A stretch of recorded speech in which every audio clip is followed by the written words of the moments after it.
Hey, it's Debbie, and I am working on a Saturday on some fun stuff I wanted to share. I do metabolism testing, as you probably know. I talk about it all the time using PNOE, metabolism testing equipment for resting metabolic rate and your active metabolic rate. So, what happens to your fuel source you use at various intensities? We can do VO2 max or maybe a VO2 peak and see your 5 training zones based on the fuel source used, as well as look at your fat burn efficiency and your metabolic health markers. And then I correlate that to genetics, blood chemistry panel, and if you do any other functional labs. That's more my in-depth package that I do with clients. Some people just want to test and get the report, but to me, we want to look at the whole picture and put the clues together to figure out, all right, how should you fuel? How should you work on your exercise program? What do we need to adjust, tweak, and then course correct as you learn on your journey what works best for you as a unique individual? So I just want to share some things I'm working on with you as I do the raw data analysis. Here on the screen is an example of a test I just was doing a report on. This is not a VO2 max test, but we're looking at, we did get pretty much to their peak where they wanted to stop, but it was a 3-minute stage versus a 1 to 2 minute stage because this client was more interested in learning about their fat oxidation rates at various heart rates. So we don't get the average unless we go a little bit longer. So it's not ideal protocol to do for VO2 max test. That is a 1 minute stage, especially at the top end, but maybe we start with 2 minutes, take it a little slower. But you can see this is why I'm really focusing on sharing these videos as much as possible. If you are getting your metabolism tested, let's make sure we're looking at all the data correctly and combining, correlating that information with what are you doing now? How are you feeling? Where are your areas of opportunity? Let's do nutritional therapy, intake form analysis, a 5-day food, mood, exercise supplement log. Let's look at what you're doing now, what is working and what is not working. So if you're stuck in the cycle of trial and error, if you're doing what you think is all the right things and you're not getting the desired results, we really want to invest in our health and our future self now by running these functional labs, running this metabolic test, making a little savings account for your health every month because it's not covered by insurance. You actually have to pay out of pocket for this stuff and figure out where is going to give you the most bang for the buck. Now, metabolism testing, of course, I'm big on it, right? I used to do this way back when in 2005, on and off through 2010. I opened my fitness studio. So 2012, around there, I think is when New Leaf got bought by Lifetime Fitness. So we no longer could run the tests because equipment became obsolete and we couldn't order equipment parts and test credits and stuff like that. So I bought Pinoy 2 years ago and trying to grow this as a part-time job in Solana Beach, working at a performance clinic, but really explaining to people that are not athletes, you don't have to do this test to get your VO2 max. We can get that data, but it's a number. It's a baseline. It's a benchmark where you want to improve on next time. Of course, it's a great sign for longevity, but what should you do for your exercise program? How are you going to increase that VO2 max? You need to know how to improve it. If that's a motivation for you, if you're a health optimizer, you're a high performer, a lot of people don't even know what VO2 max is. They are trying to exercise, they're just trying to lose weight, be healthy, think they're eating healthy. And I always ask people, what does that even mean? And that's different for everyone. With the fitness protocol, how should you exercise? What do you like to do? What are you doing now? How are you measuring heart rate monitor, recovery, all that? So here's a good example what I'm getting to. This is the red line is the person's heart rate. And the yellowy gold color here is where they're burning fat. And then you can see the carbohydrate increases. What I'm identifying in this test for this client is how well are you burning fat at various intensities? Where is your peak fat max heart rate? How is your fat metabolism, fat oxidation rate? Uh, And where is your metabolic crossover point where the carbohydrates increase over the fat? If you look at the heart rate here, it says 100. Peak fat, this higher area here. I'm wearing my blue blockers, not my readers here. This is why I need to get new glasses. Look, I think I have to buy glasses with better blue blocker lens. I have to do 2 glasses. So I look like a total dork, but 92 heart rate, 94, 95. So say 95 heart rate is their peak fat max all through here. We can see, and that's in their warm up. And when we start to walk, we did a walking protocol. This person doesn't run. And you can see about 99, heart rate 97. So their training zone is going to be pretty low for them to build up. And then we want to increase mitochondria biogenesis. And we want to, I'm going to put my readers on, I can't see anything. We want to move this metabolic efficiency point to the right. So we want this to happen over here. Like their heart rate was pretty low, say up here. This is the goal. And this is why I so stress to get a stress test, a metabolic test. So you're not guessing how to train. You might have to do some easy stuff. And then we want to work on, okay, this area, they got tired quickly. We're not working on interval training correctly. This is how we can personalize. Where are you now? Where are your limitations? What's holding you back from being your best self, performing your best in life today?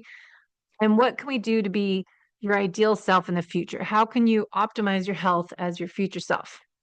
That's what we can get from a test, exercise test, and then a resting test. This isn't the only thing we need to look at. I think it's super important to look at your genetics. So here's my report. I work with Wild Health Clarity. This is August last year, my personalized health report. I really believe it's good information to know about your genetics and how that relates to your nutrition and your exercise and your lifestyle habits. Liver detoxification, I just listened to something on AMPK pathway to improve fat oxidation, and look at your blood markers. So if you have that really low fat oxidation rate, if you're burning mostly carbohydrates in your workout, in your low heart rate, I also want to look at your carb-related labs as A1C, glucose, HOMA-IR, triglycerides, HDLs on here, lipid panel, and then look at your genetics as mine are here. And then we want to scroll down. We can see different reports on methylation cycle, the choline and folate pathway, your MTHFR. We can look at that. That's your ability to methylate using B vitamins. And I've just been taking a lot of B vitamins and feel kind of queasy. I think I took too many different ones. So not always going by more is better. Choline is an important part of methylation, neurotransmitter development, fat packaging, excretion from the liver, and creatine production. So I think really looking at choline, that's in eggs, fish, dairy, meat. But what I'm looking at is looking at these test results. This is my own for an example, but correlating that to your fat metabolism. If you are eating more vegetables and fruits and more vegetarian-based diet or vegan, we might see that you're not getting the nutrients you need and see that your body is burning more carbohydrates at rest than fat. I'm also looking at, this is my methylation test from last August, but my folate and choline risk score genetically. And then we combine that in Wild Health Precision Medicine, looking at my choline related labs and my AST and ALT levels, B12 and folate, looking at that. And this is where I think it's helpful to put all this together looking at metabolism, vitamins on my genetics. This is not, I'm low or high here. This is just genetic markers. And then we look at that relationship to functional lab testing. Now, based on my genetics, I have been told many times, and I can verify this on a wheat Zoomer test, I'm gluten sensitive. I'm not just gluten, but wheat. And I says this on all my genetic reports. I've done a lot of different reports. So for me, it's not just gluten-free stuff, which is usually crap, is also avoiding wheat. And that causes inflammation in my gut and leaky gut and inflammation systemically. So it's more that gut-brain connection I'm more concerned. And so when I'm doing PNOE reports, I really love to look at all this information together, but I think looking at the genetics for your exercise, so I can help figure out what is the best workout for you. Let's look at these genetic SNPs and then look at what you're doing and then go back to look at your metabolism test. And then we can really figure out, all right, here's what's working, here's what's not working, here's where you want to be, here's what you want to do, here are your goals. But what's interesting is looking at this PPAR, activated receptor alpha, master regulator of lipid, carbohydrate, amino acid metabolism, found in brown adipose tissue in the liver, some in the kidneys, skeletal muscle, heart, lungs, plays essential role in the process of ketogenesis, ketones, bodies from oxidation of fat, which typically occurs during carbohydrate restriction or fasting. Activating the PPAR promotes the uptake, utilization, and catabolism of fatty acids by activating genes involved in fatty acid transport, binding, activation, oxidation. PPAR is activated primarily through the binding of polyunsaturated fats. And if looking at what allele you have, if you have any lipid abnormalities with high short chain, or this one's saturated fat and low, looking at your PUFA. So different fat if you need to adjust the types of fat you have. And then CRP. So this is all the definitions of it. But what I want to point out when you're looking at your labs, looking at your genetics, looking at all this together with your metabolism testing, ideally getting a stool test, and then looking at other markers related to cognitive health to avoid cognitive decline, cardiovascular disease, looking at your risk, and then looking at your insulin resistance scores, dementia, because we know that type 3 diabetes is what they're calling more of an Alzheimer's. I think dementia, looking at your ApoE status and other genetic SNPs is what they do at Wild Health. Now, this is my test score from August. I just did my labs again in April. What month is it? It's March. I just did them in January. So this will be updated and we'll do a podcast on it. The other part is looking at the insulin resistant labs, glucose, insulin, HOMA-IR, the ferritin, A1C. So I'm always low iron. Now, going back to here, and then we can look at, all right, what are we low in? Also looking at, I did other genetic tests as a DNA company. So we can go look at diet and nutrition, hormones, fitness, body type, and look at more information on how to figure out an ideal workout program for you, correlating this information. Remember, genetics are just what, if it's turned on or off. So we can look at genetics for fitness, and then DNA, the DNA company has a really nice report and it'll show you where you are, but explains information first and has this nice little report, best time to work out, males, females, and so on. So anyways, you don't need to go over that, but I have done this report for myself and then Wild Health, and then we'll look at the blood chemistry panel. Now, AMPK and mTOR we'll do more episodes on, and we're going to talk to Dr. Kyle, who created this supplement here called Avir. I think I'm saying that wrong, but it's something we're testing when I do metabolism testing. If you take this liposomal supplements, liquid and water, before a workout, does it help you improve fat oxidation? So if your test is showing me that you're struggling with maybe insulin resistance, we have perhaps prediabetes, we have low mitochondria function, we need to create new mitochondria, so we need to do the right type of zone 1 and 2 workouts, and then the appropriate interval training when ready.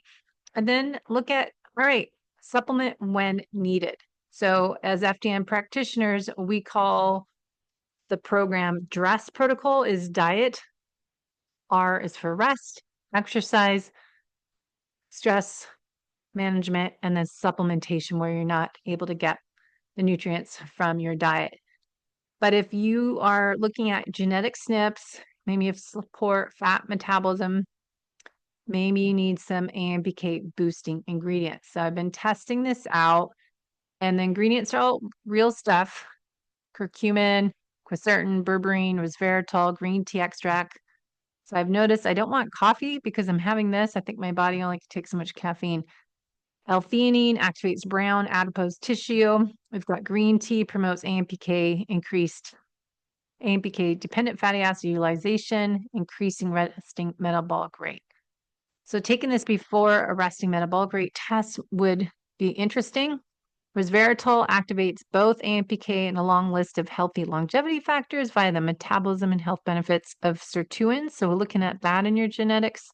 Decreases the acid that causes the body to store fat. Berberine has so many benefits, enhances both AMPK activation and autophagy, supports healthy insulin sensitivity, inhibits growth of fat cells. And we have curcumin, which you've probably heard about, and this actually also activates AMPK pathway. Curcumin can help boost metabolism, increase energy expenditure, conversion of white brown fat, and more. So you can look in this website. I can send you a link if you want to try it out. I have a friend that is involved with the company, so I just had some samples I was testing out, but let me know if you want to learn more how to order it. You have to go through someone that works for the company. But moringa leaf is another area that good to look into about increasing energy metabolism in the muscle cells by promoting AMPK function. If you want to understand AMPK, I have this really long blog post of information, and I did a few podcasts. It might be boring for some people, but basically looking at how our metabolism testing I'm doing with Pinoe and looking at creating your personalized program, putting all this information together, using your genetics, your functional lab test results, using Pinoe results, looking at your goals, your struggles, your areas of opportunity. AMPK versus mTOR is that Goldilocks effect. So do we identify that you are needing any support? AMPK is going to be activated when energy levels are low to promote fat burning and increase metabolic efficiency. So with Pinoe testing, we can see if your body is efficiently using fat, oxidizing fat, or if it depends more on carbohydrates. This helps us identify if your AMPK activation is optimal. Remember, not normal is a bad word. We want to be optimal for fat burning during physical activity. So go back to my metabolism test. This is an exercise test, but this client is a good indication of, hey, let's look at maybe some strategies to improve your fat oxidation. So then we go into the resting metabolism test, see if this improves it.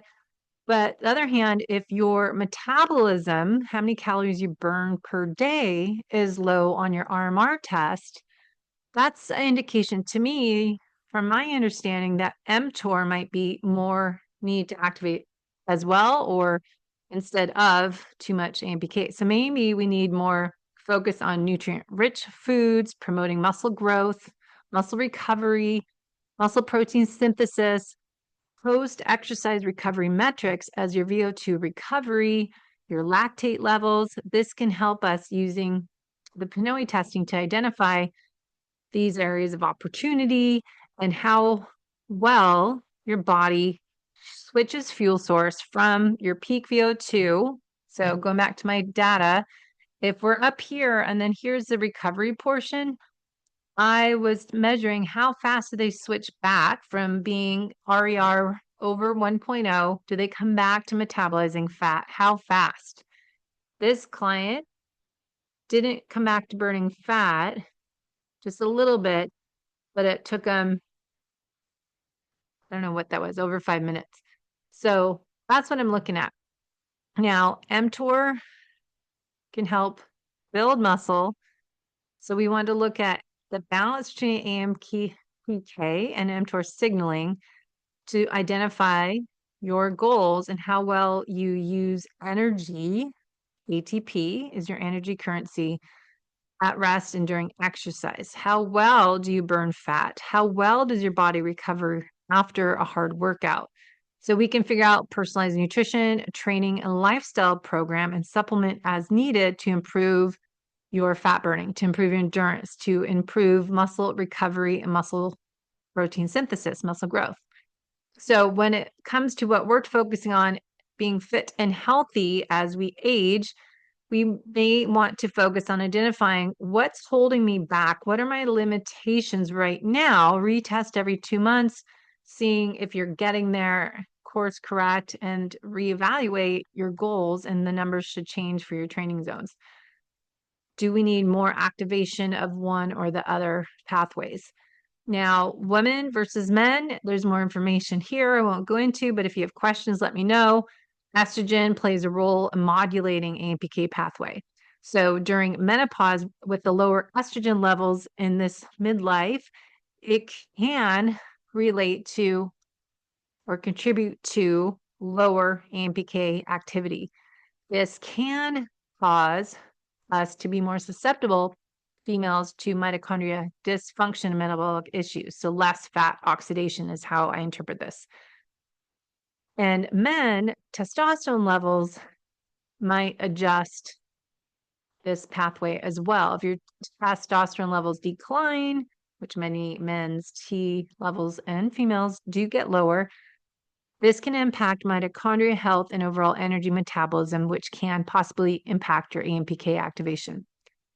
So to improve our mitochondrial function as we age, for us females, when our hormones are getting out of whack, and this might increase mitochondria dysfunction. So this is where we might want to figure out, how can I improve mitochondria health during this change of midlife where my hormones are all wacky, to help improve mitochondria biogenesis and getting rid of the dead mitochondria and poorly functioning cells, mitophagy.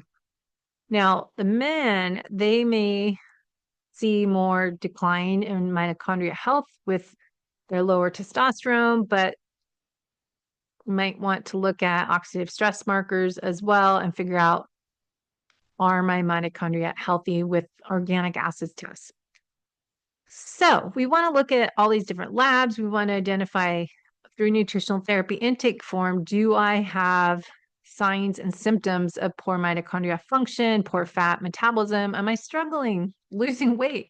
Just look at your schedule, your sleep, wake schedule, your nutrition plan, your exercise routine, carb timing in and around your workouts, and looking at maybe your blood sugar levels. So tips for aging athletes. We might want to look at avoiding, as I am, loss of muscle mass, loss of strength, lower recovery. We may want to focus on hormone replacements or ways to boost our hormones, and looking at how AMPK pathway is involved in our energy production, mitochondria health, and our recovery. We may need to focus more or less, it depends on the person, on strength training. Do you need more HIIT trainings, more sprint training, more zone 2? We don't know unless we dive into your metabolic test assessment and put all this together for you. Do you need leucine rich food with all the amino acids to help with muscle protein synthesis? Are you hitting that right number in your meals? Now, females, we might need to look at some hormone replacement, but looking at what you can do with nutrition, your exercise, looking at your protein intake and strength training, I think would be appropriate. So lots of information here. Basically, men and women see changes in muscle mass, strength, and mitochondrial health as we age with hormones changing, but don't blame your hormones, do something about it. So to focus on improving your AMPK related pathways, improving mitochondrial function, managing stress, maintaining physical activity tailored to your hormone body needs. AMPK mTOR pathways are deeply connected to mitochondria function, anabolic resistance, muscle protein synthesis, and the aging process. So it's really key to have this balance, this Goldilocks effect, this teeter-totter, promoting metabolic health, maintaining muscle mass, and delaying age-related decline. So more on my website, but basically we want to focus on mitochondria function, avoiding anabolic resistance as we age, and focus on muscle protein synthesis, improving the aging process to support longevity, reduce inflammation, promote fat metabolism, avoid sarcopenia, support recovery and repair, and try not to overdo everything. So key strategies are fasting just for us athletes more than 12 to 14 hours. What type of exercise? Maybe not so much chronic cardio for us endurance athletes, but maybe you need more strength training, or maybe you need more lower heart rate work. So it depends on what you're doing in your metabolism test. Do we need intervals, really hitting zone 5 to zone 1 to boost AMPK, to create more mitochondria?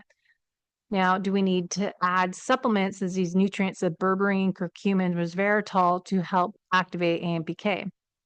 Or do you need more mTOR, or do you need both in balance? Recovery, muscle protein synthesis, really focusing on that strength training at least twice a week. As we get older, we should be doing it 3-4 times a week. Focus on the protein and carbs to help with the glycogen replenishment and mTOR activation. So lots to go into. I won't dive in too much more, but just know that getting the PNOE test can help identify your resting metabolic rate, your fat to carb oxidation rate, exercise efficiency. As a lower efficiency may point to mitochondria dysfunction as my example, and AMPK activation may be needed to address this by promoting mitochondria biogenesis and autophagy. So this is a good example of this client could do better. And if they are hitting midlife, let's look at what they can do to optimize their mitochondria function. So we can create nutrition program, look at their workout program, let's make some adjustments, and let's see what nutrition they could do to improve mitochondria health, and work on using lab testing to identify, do you have excessive oxidative stress? Do you have inflammation? Looking at CRP, glutathione, organic acids test. Mitochondria function test would be the VO2 max, looking at mitochondria, AMPK activation, longevity with the VO2 max level. Genetic test, looking at sirtuins, the FOXO3 gene, AMPK, mTOR pathways. Genetic test can identify that. And looking at ways to activate AMPK, high intensity interval training, endurance training. What that means for you depends. It's what we need to test and not guess. Fasting and not eating. That's usually not good for us active athletes. That's best for people who are sedentary, but for sure a 12-hour window is suggested to be your normal. That's not really fasting. Now, functional lab testing, make sure you ask for your insulin, and then supplements, resveratrol, curcumin, berberine, all this that I found in this trim supplement may be something to look at. 7 phytonutrients that will help your fat metabolism. But tying this together with how you train, with your way of sleeping and managing your stress, your hot sauna sessions, your cold plunge, this can all be combined together to give an optimal longevity program. Again, mitochondria support, CoQ10, carnitine, B vitamins. So eat your organ meat or supplement with some organ capsules, as I like from Body Health. Tracking every couple months, I think, is great, but 3 to 6 months for sure. And really figure out what is best for you. So do you need some activation of AMPK or do you need more mTOR? So we can look at supplements as on this slide here for the AMPK pathway, how much is needed. Quercetin, 5 to 1,000 milligrams a day. Curcumin, 500 milligrams a day. Berberine, 500 milligrams 2 to 3 times a day, resveratrol, green tea, L-theanine. So that's why I always look for supplements as this. It's all in one and works together because I think, of course, I'm not going to take 7 different supplements. So maybe taking 2 packs of this AMPK supplement might be beneficial if you have poor fat metabolism, really low fat oxidation. So test and not guess what supplements you need, what type of training program you need, but know that you can improve your mitochondria health with the right information. So don't just buy all this different stuff because you heard about it. Let's see what you need. Go look at your genetic reports, as mine is on here, and then looking at the functional lab testing correlated to those markers, looking at CRP, if you have insulin resistance, and look at your genetic SNPs that are going to be combined there.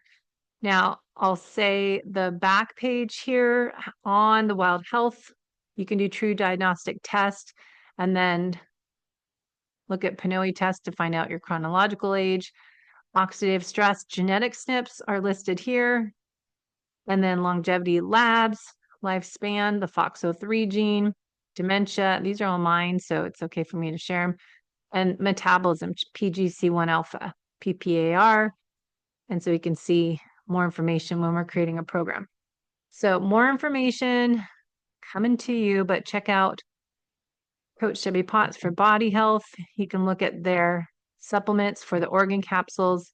They have my amino acids, or you can get them on my full script, but there's a bunch of different ones that you can find on their website and why it matters to have quality over your essential amino acid protein choices. So I'm saying that wrong, but not all protein is equal is my point here. So when you're trying to stimulate mTOR and stimulate muscle protein synthesis, you want to make sure you're getting the right amount of essential amino acids needed by the body to build new protein, muscle, collagen, and you want it to be 90 up to 99% utilized with something as perfect aminos, as you can see in this picture here, versus whole eggs versus meat, poultry, fish, whey, soy, and nuts, and then branched chain amino acids. You're not using all that protein you eat. So you want to look at what you can get more out of.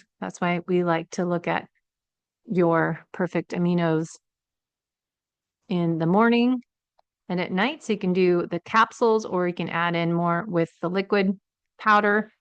And guidelines on here, taking 1 to 2 servings first thing in the morning. And if you're 140, 175, 170 pounds, take 2 servings first thing in the morning and 1 before bed. And if you're doing 2 servings in a day, most effective, take it at the same time, not split it up.